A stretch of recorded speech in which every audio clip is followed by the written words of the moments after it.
Magandang araw sa ating lahat at maligayang bati sa lahat ng mga estudyante ng Kolehiyo ng Ekolohiyang Pantao na kasama natin ngayon. Sa aking maikling pagbabahagi ay pag-uusapan natin ano-ano ang iba't ibang konsiderasyon o mga gawain na pwede nating gawin sa ating pag-aaral sa panahon ng tinatawag nating new normal.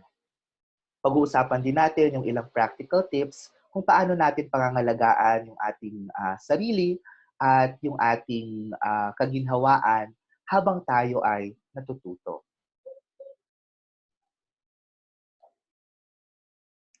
Alam natin na noong Marso, siguro mga 5, 6 na buwan ang nakakaraan, ay nagsimula yung tinatawag nating community quarantine bilang pagtugon sa COVID-19 pandemic na pinagdadaanan ng buong mundo sa kasalukuyan.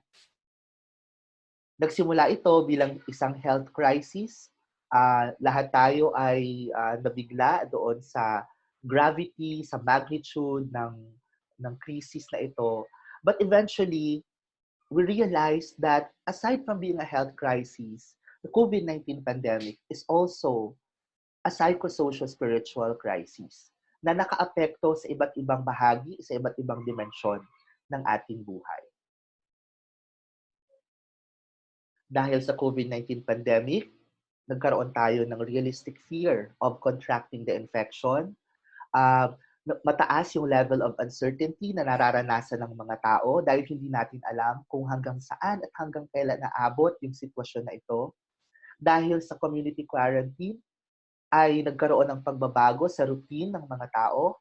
Yung karamihan sa atin, siguro bago yung pandemic, ay mas malayang nagagawa yung mga nakaplanong gawain sa isang araw. Lahat tayo ay maaaring pumunta doon sa mga lugar na madalas nating pinagtatambayan o kaya ay kung saan tayo nag-aaral, outside the university or outside the school.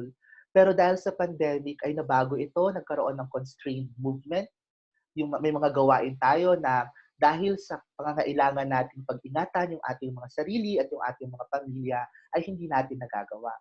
And for some people, this realistic fear, uncertainty, change in routine, and constrained movement leads to a sense of powerlessness. Ano na lang yung pwede kong gawin at ano na lang yung mga bagay na maaari kong pagtuunan ng aking oras. And for others, this sense of powerlessness is paired with a sense of distress. Yung hindi magandang pakiramdam dahil sa nagbabagong circumstansya ng ating mga buhay. In general, our overall well-being is under attack. So yung impact ng COVID-19 pandemic is not only physical or medical, but it also has an impact on our social lives, our relationship with other people. For our parents, it also has an impact on their career, on their occupation. And of course, pag nagkaroon ng impact sa livelihood, merong impact sa financing. And for all of us, nagkaroon ng epekto yung pandemya sa ating emotion and mental well-being. And for others who are, committed to a particular spiritual belief, nagtatanong sila, bakit kailangang mangyari ito at bakit kailangang itong mangyari sa panahon kung saan may mga bagay ako na dapat ko pang gawin sa aking buhay. But amid all those impacts of the COVID-19 pandemic, we learned from previous experiences of adversities in our lives that all of us are capable of thriving, of flourishing. And although sinasabi nga ng marami na yung konsepto ng resilience ay overrated at sometimes bordering towards toxic positivity, hindi natin maikakaila na napakahalaga yung resilience ng bawat isa, yung kakayahan ng bawat isa to recover from adversity. And that not only recover, but also make the environment, make the immediate surrounding more adaptable to the needs of our times as we struggle and deal with the changes happening because of the pandemic. At lahat tayo ay may kakayahan gawin yung mga pagbabagong iyon. So how do we foster well-being as we learn amid this new normal? Siyempre, lahat kayo, even us teachers, are probably having the same points for reflection on how we can make our learning environment more inclusive, more equitable, and at the same time, more satisfying and meaningful as we go about with the exciting semester where we are in. And this is notwithstanding the fact that all of the things that we're undergoing right now is not normal, is, of course, there's some level of difficulty in the things that we are undergoing right now, but that amid all those difficulties, we recognize the reality that all of us must continue learning, even amid a pandemic as we are experiencing now. So paano nga ba natin uh, pangangalagaan yung ating well-being sa panahong ito? Kaakibat ng ating responsibilidad, ang ating paglalakbay tungo sa education na gusto nating matamo sa ating buhay. Siguro mahalagang maunawaan natin at ma-appreciate natin that uh, in times of crisis, it is really normal to experience some normal level of sadness, anxiety, confusion, fear, and anger at the same time.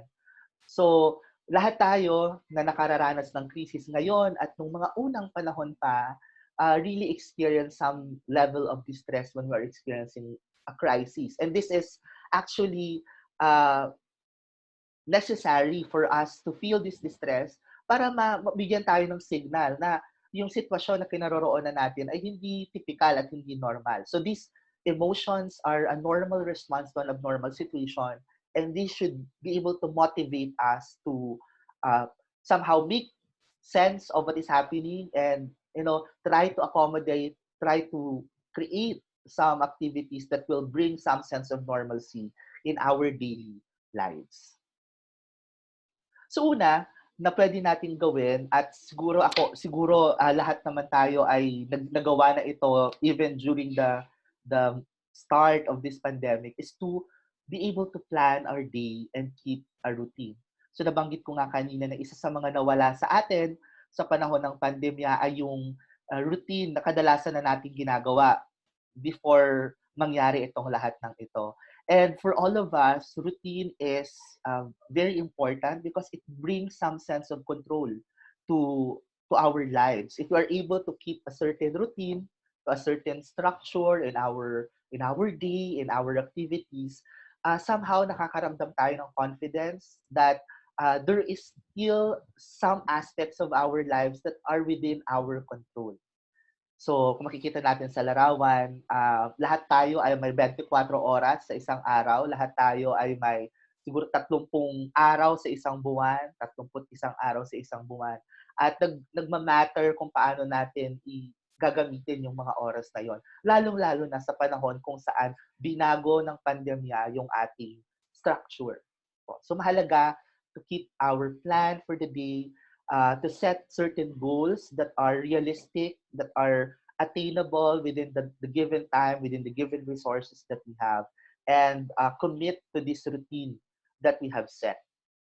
So, in my case, what I do is I usually put certain time blocks of activities in my day which help me navigate doon sa somehow freely uh, existing schedule that we have now because wala nga tayo sa universidad. So this is just a sample daily time block, which is of course somehow flexible also depending on the arising needs in the day. So sa umaga, gigising ka ng alas 6 ng umaga hanggang alas 8, siguro doon mo ginagawa yung mga morning routines mo. So for some of us with morning stretching activities, exercises, we do our breakfast and eating. Then sa loob ng 30 minuto from 8 to 8:30 AM, doon ka nagche-check ng emails, you check your LMS para lang tingnan kung may mga updates sa klase o sa trabaho. Doon ka rin nagche-check ng phone kung may mga gawain na dapat mong gawin sa loob ng araw na yon. Syempre, marami sa atin are also concerned about social media accounts. So we check our Facebook, our Twitter, Instagram, kasi minsan nagiging source of information din natin yon. Doon din tayo nakikipag-usap sa ating mga kaklase, katrabaho. So we put that already in our time blocks para hindi natin siya makita as a distraction in our routine. Then in my case, kapag nagagawa ko ito na nagigising ako ng 6 in the morning, usually I allot 2 hours in the morning to focus on my desk time. So kasama doon yung pagsusulat, pagbabasa, with quick breaks in between. Then bago matapos yung kalahating araw, sa umaga, magche-check ulit ako ng emails, ng LMS para lang tingnan kung may mga pahabol na mensahe na kailangang mag-respond. Then of course, you include also in your time blocks your lunch, the household errands that you have to do, and mga iba pang bagay na kailangan mong gawin to maintain yourself and to perform your task, hindi lang sa iyong trabaho o pag-aaral, kundi pati sa loob ng tahanan.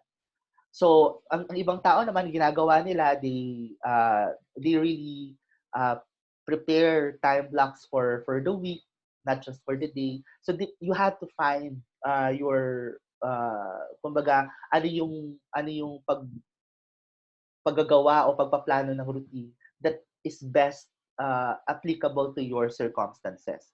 And make sure to somehow stick to these time blocks that you have made for yourselves. Number two, mahalaga din that we communicate this plan to our family members and seek their support.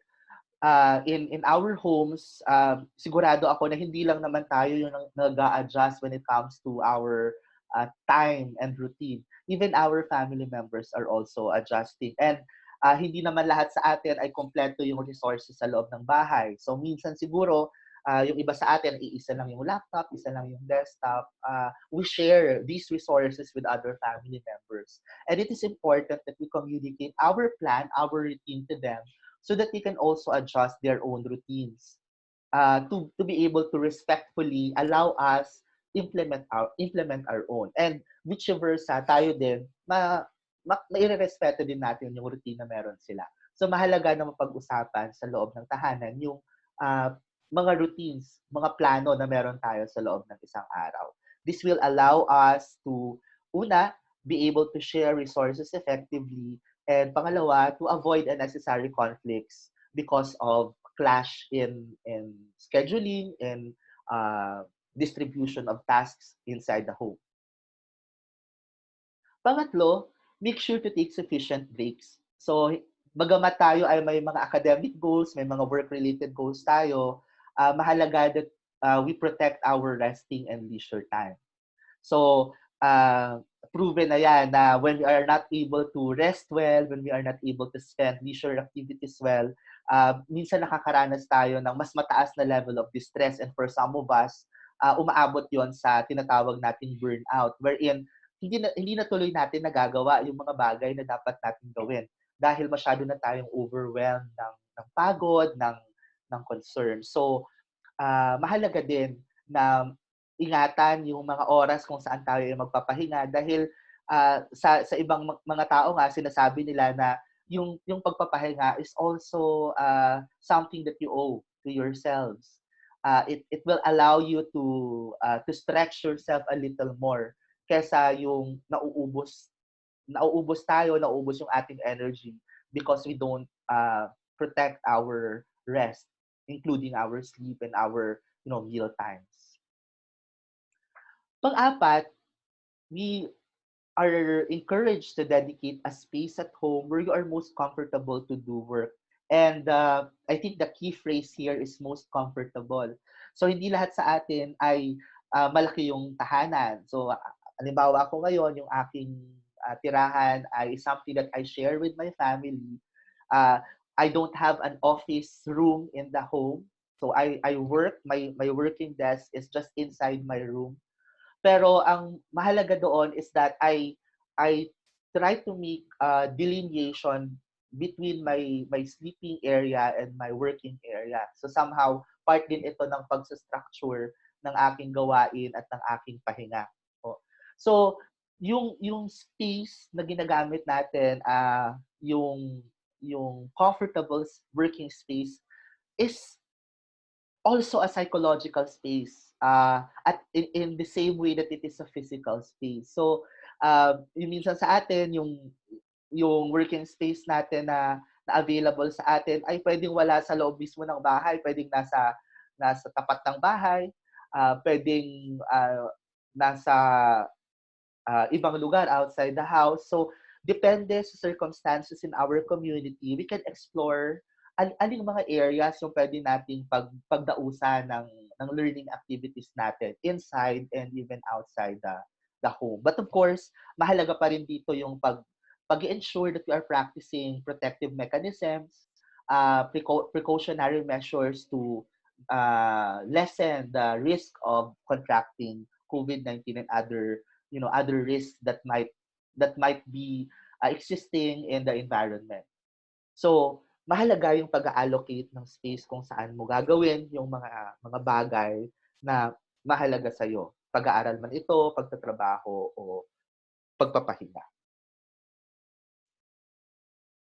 Panglima is we are always reminded to nourish ourselves. So hydrate more often, as much as possible. You eat your meals on time, sufficient amount of uh, food, uh, na mahalaga para ma-fuel tayo to keep ourselves healthy and functional in performing and doing our tasks. So, ito nilagay natin yan dyan kasi ilan sa atin siguro nakakalimutan kumain ng tama sa oras o kumain ng tamang amount ng food because we are so focused on work, or minsan nakakalimutan lang talaga natin o kaya ayaw din lang nating ah, bawasan yung ating working time or learning time para gawin yung mga basic needs na ito. So, mahalaga na we keep ourselves nourished, hydrated, and physically healthy. Kasi otherwise, kung hindi natin naalagaan yung ating physical health, it will also have an impact on other aspects of our well-being. Kasi di ba kanina nung pinakita natin yung well-being pie, lahat yon ay magkakaugnay.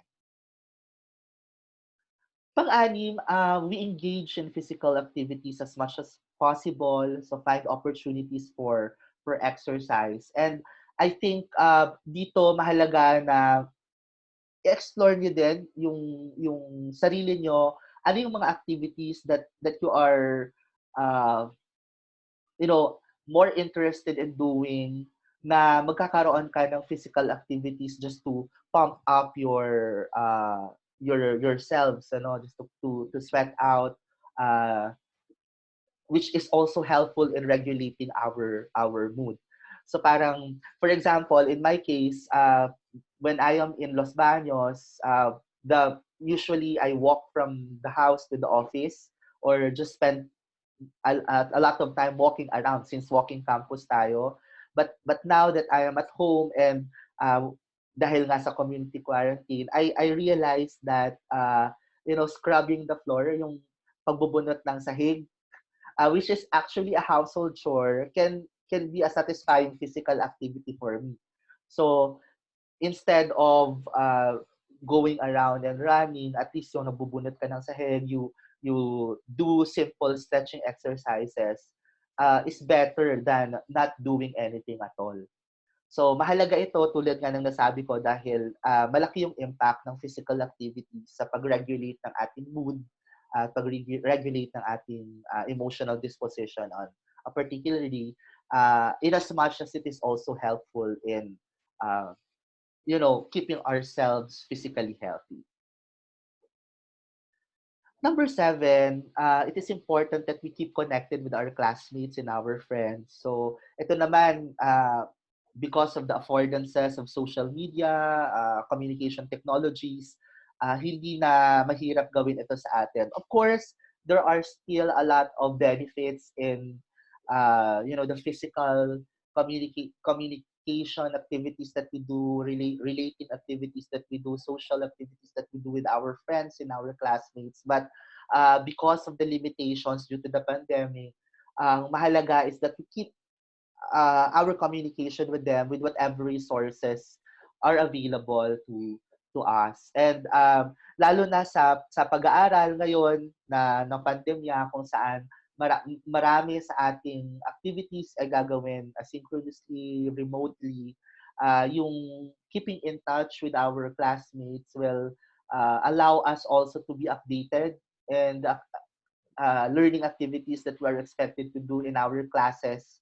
So hindi tayo mahuhuli doon sa mga gawain. And at the same time, our classmates and our friends also remain to be our social support even amid the pandemic. So mahalaga pa rin na i-keep natin yung social support na yon beyond the social support that we receive from our families. Number 8, and this is, I think, applicable to all of us, is to be patient with ourselves and also with other people. So dahil maraming ang limitation sa panahon na ngayon, maraming mga bagay na hindi natin magagawa immediately. So we have to come to terms with the reality that our performance may not be really as 100% as we used to do before the pandemic. Dahil nga atypical yung situation, we really cannot, of course, we can always try and we will always try to give our 100% in the things that we do. But if there are limitations that is present in our environment, limitations and weaknesses that we discover, mahalaga na we accept those limitations and be patient with ourselves. Na in due time, in time, as we continuously adapt and adjust to the situation, magagawa din natin yung mga bagay na dapat natin gawin. And at the same time, sa ibang tao naman, mahalaga din na pagpasensyahan din natin yung kanilang mga limitations. Siyempre, we always keep a certain level of expected performance from one another. So ang mga estudyante, may expectations kayo from your professors that we will be delivering our lessons, our lectures in a way that, still upholds the UP education that is guided by honor and excellence. And kami din namang mga faculty would have the same expectations from you, that you will be learning and you will be going through this educative journey with us with honor and excellence. Pero at the end of the day, mahalaga pa rin na nagkakaunawaan tayo and that we offer some degree of flexibility and patience to one another. That we care about one another's circumstances. Next is that, especially for those students who are new in the university and that you are still adjusting to the new environment that you are in. So, marami kayong adjustments, hindi lang yung adjustment sa kolehiyo, sa pagkokolehiyo, kundi adjustment sa kung paano natin gagawin yung educational experience this semester or this academic year. We encourage you to be transparent and honest with your professors. I am proud to say that the College of Human Ecology has the most caring professors in the university.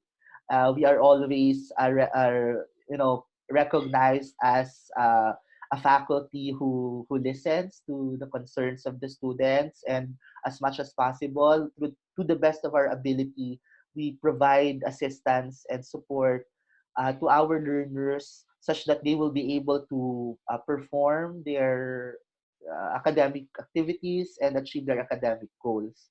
So we really encourage you to be transparent and honest with us in terms of your circumstances so that we can explore also how we can possibly accommodate or help you, or also if the resources that you need or the support that you need is not within our capacity, para magkaroon din kami ng opportunity to link you to the proper agency or office in the university who can best respond to your needs. At pangsampo, at na napakahalagang ng bagay is that you reflect when and where to seek help. So Di ba sinasabi natin that self-care is our individual responsibility. It is our responsibility to ourselves and to the people around us. It is not a selfish thing to do to care for ourselves, to make sure that we are well, especially in these trying times. Pero may mga panahon kung saan hindi enough yung ating self-care para maibsan yung distress na ating nararamdaman o yung mga difficulties na meron tayo amid studying and learning in the new normal. So kapag dumating yung panahon o yung oras na sa tingin natin ay napakataas ng level of distress na nararanasan natin and that we need uh, help more than the help that we can give ourselves, then it is important to seek the kind of help that you need. It is not a weakness to seek help. It is not uh, going to be taken against you that you are asking help from people. Actually, seeking help is a sign that you are brave enough, that you are smart enough to know that you need assistance from other people, and brave enough, courageous enough to uh, actually uh, accept and admit to yourself that you need help, and brave enough to actually get the help that you need at a particular time. So sa ating university, of course, yung first line of support nyo would be the faculty who are in charge in your course. But there are also a lot of organizations and departments in university that are providing various kinds of assistance. Pangunahin na po dyan yung Office of the Vice Chancellor for Student Affairs, kung saan naroroon yung ating Office of Counseling and Guidance, and other offices that are helping our students meet very specific needs. So you can of course get some help also from our university health services. All of these departments are accessible through their Facebook pages, and they are just a chat away, they are just a text away, and they will respond to your needs. Uh, and of course, outside the university also, if you think that you need some form of medical help, psychological help, there are other organizations also, such as the National Center for Mental Health, the Philippine General Hospital, and other psychological associations or associations of counselors who are providing teleconsultations and telemedicine to various individuals in the community.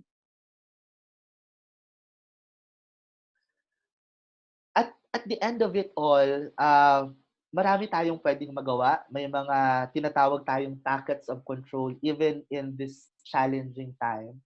At gusto kong tapusin yung pagbabahaging ito ngayong umaga with a quote from Joseph Campbell, uh, who said that opportunities to find deeper powers within ourselves come when life seems most challenging. So maraming puwedeng paraan para tingnan yung pandemic na ito na pinagdadaanan natin. But some of us may choose to look at it in a more positive light, that uh, of course, hindi madali yung ating pinagdadaanan, pero amid all these difficult and challenging experience, all of us will be able to transcend adversity. Pwedeng hindi ngayon, pwedeng bukas, pwedeng next year, but at the end of these challenges, there is always something that we can get, that something that we can learn about ourselves as we transcend and journey amid the difficult situations that we are in. So hanggang dito na lamang po, at sana ay may mga natutunan tayo, mga maaari tayong subukan sa ating gagawin. Tulad ng nasabi ko, if you need any support, please feel free to approach your faculty uh, members, your professors. They are very much willing to help you, and also the other units in the university who are offering assistance in various needs. So welcome sa lahat ng bagong isko at iska dito sa aming kolehiyo, at magkita-kita tayo sa ating mga klase. Magandang araw at mag-ingat kayo lagi. Be safe and be well.